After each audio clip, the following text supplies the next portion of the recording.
Ignition sequence starts. 6, 5, 4, 3, 2, 1, 0. Liftoff. We have a liftoff.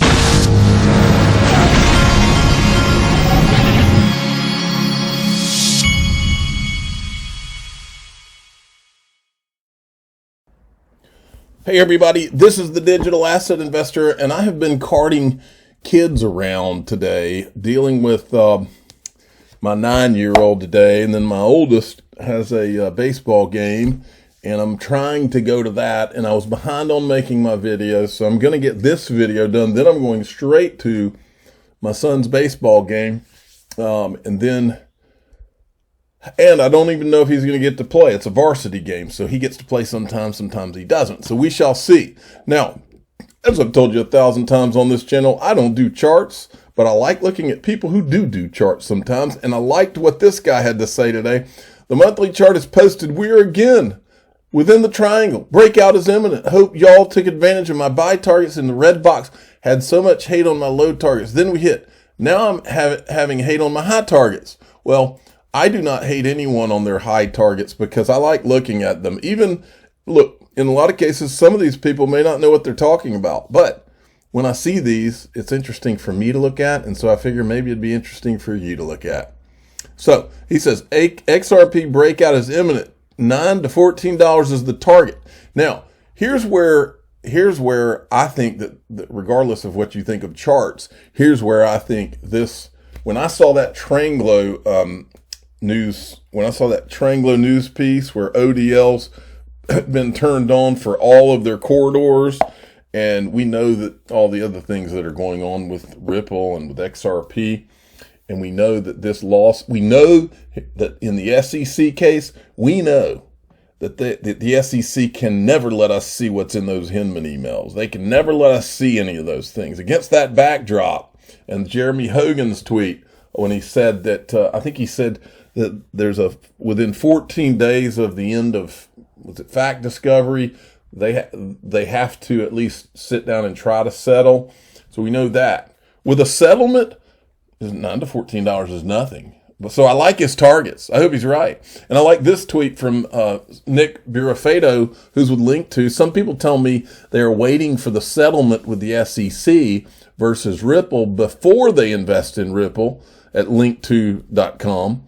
Fact, the moment we know a settlement is happening, acquiring pre-IPO Ripple will be near impossible. We will likely be unable to acquire it anymore. Of course, he's right. Same thing goes for XRP. Watch that lawsuit happen and see what happens to that price. Now, this is a Michael Saylor who is a Bitcoin maxi gone wild, but he tweeted this video, and this is interesting, from CNBC. At the center of the market action today is the Russian ruble crash. What does that mean, and how does a currency collapse? Well, first of all, after a chaotic night of trading post new sanctions being announced, the ruble opened up immediately, losing 30% of its value. It's off those lows, but still getting hammered. Why? Two of the most painful moves. Some Russian banks, as Kayla mentioned, have been blocked from the SWIFT international payment system, and U.S. and Europe have cut off Russia from its currency reserves, which is its war chest of money that it's built up to prop up its currency at a time like this. Russia still does have access to its Chinese lifeline, as far as we know, and it's got gold that it could sell, but it's going to be a lot harder to defend itself against this currency crash. So what Russia can do, it started to do. The central bank doubled interest rates to 20%, which can shore up currencies. It closed the stock market to prevent selling and put in place all sorts of capital controls, which are just limits on selling or getting capital to flee the country. And what it all means, it's a disaster for the Russian people. Their savings plummet. They see massive inflation. The prices of imports will skyrocket. And when they can eventually travel again, it'll be exorbitant for them because their money is just going to buy less everywhere. And there's also a growing chance of a Russian default. Russia is basically being cut off from the global economy. One key to monitor will be if we see broader scrambling for dollars in the system, the pressures in the money markets because of the ripple effects on European banks. Did she just say ripple effects? I keep hearing people on CNBC say that the last 2 days. Companies. That's why investors are on alert for the Fed and other big central banks to open up potentially emergency swap lines to boost liquidity and ease the run for dollars. Mike, we're not quite seeing that kind of extreme panic yet in terms of financial stress, but it is something that we're looking for and we're watching for. Right now, Russia's the 11th largest economy, which puts it behind South Korea. It's not the biggest trader. It's not the most important. And potentially that's why we're not seeing a broader effect. But we'll be watching because a currency crash, as we know, can be a financial crisis and an economic. That's right. Now, watch this one. Let me do a refresh here. Watch this. Short term, Scott, it's energy, fertilizers, and cryptocurrencies, because all of those Russians are using. We've seen a flood of capital from rubles, that's how I know it's Russian, into various cryptocurrencies because they're being cut off from banking systems. So because of that, Tether, record volume of ruble to Tether. And that's one of many so-called stable currencies that people would go for. And I think energy is just going to fly. You saw what happened when we released from the Spur. That's not even 3 days worth of crude oil, Scott. We're going to see 120 crude so fast if this keeps getting worse over in Ukraine because the sanction. Folks, I can't say it enough. What I'm doing right now is there's 4 things that I'm doing with my stuff. I'm not telling you what to do because I'm not a financial advisor, but there's 4 things I'm doing. One of them is buying, I haven't been buying XRP, but I'm willing to. I've just hit my goals on that, but I'm buying XLM, I'm buying gold, and I do it both. I buy gold both physically and I do it the way I'm going to show you. I showed you the other day, and then I'm going into cash because that's what you do in these things. But the way I saw this today, breaking news, Bloomberg Commodity Spot Index jumps the most since 2009. The Federal Reserve can't print supply chains. And I think this graphic right here is completely telling. Now, what I've done is I've started, I've gotten myself one of these Glint accounts. I told you about it, and I'll put a link to it in the top of this description. What I've gotten is I opened one of these accounts. What it does, it allows you can put money in the account, and then you can convert it to gold so that you've got this MasterCard. You order this card that they have. You can order this card, and then you can literally either spend your US dollars on the card or you can spend your gold. But you can also, through them, when you buy the gold, you can get it physically delivered. Okay. So I will never own all of my gold on a card like this, but I'll get some of it physically delivered. That's the way I'll play it. But I don't care what kind of Bitcoin narrative you've ever heard. And I'm not telling you not to own some Bitcoin. That Bitcoin will probably be a partial store of value in the coming years too. I don't own any Bitcoin right now. But what I'm telling you is do not ever turn your back completely on gold, and I'll throw in silver too, okay? Don't do it because gold is God's money, all right? And always has been and always will be. Ask the central banks.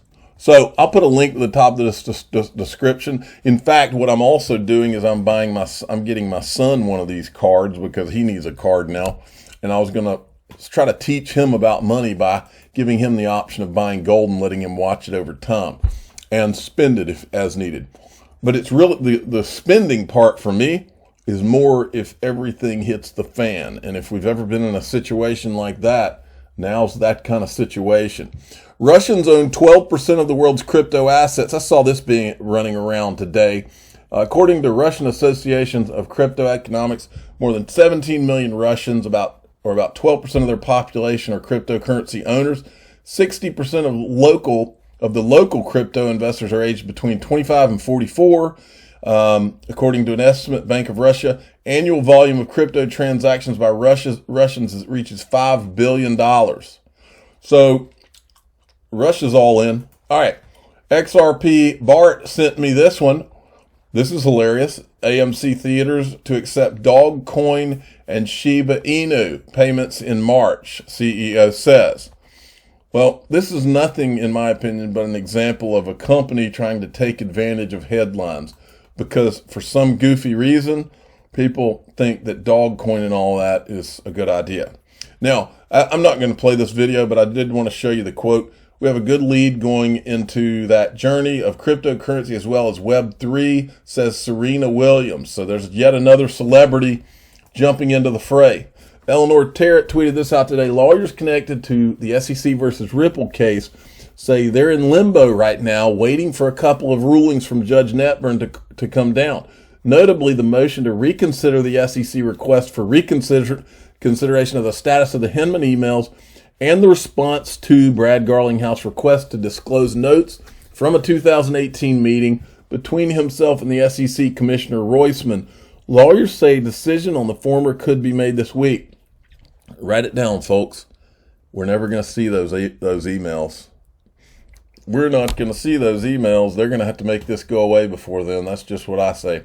Now, we've heard that Bill Hindman was getting paid his retirement from Simpson Thacher while he was working at the SEC, but there's nothing like seeing it with your own eyes. John Deaton tweeted this: $15 million in payments from the Enterprise Ethereum Alliance member Simpson Thacher in less than 4 years while at the SEC. Don't forget, Hindman later becomes a partner at Andreessen Horowitz. Lawyers representing Andreessen Horowitz helped write the Hindman speech and the memo requesting a free pass. Now, these are the emails right here. And if you look as we go down, let's see, right here.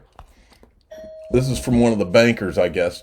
Mr. William Hindman retired as an active partner from Simpson Thacher and Bartley at LLP January 2017. His income was this. 2019, his income will also be this. So basically what they're talking about here is his retirement income, which he continues to receive from them. Then he went back to that firm. Now, do you remember this in the midst of this Ukraine crisis? It was an article on Coindesk right here. Coindesk from December 14th, 2021. Ukraine commercial bank to test digital currency built on Stellar. Everything comes full circle, doesn't it?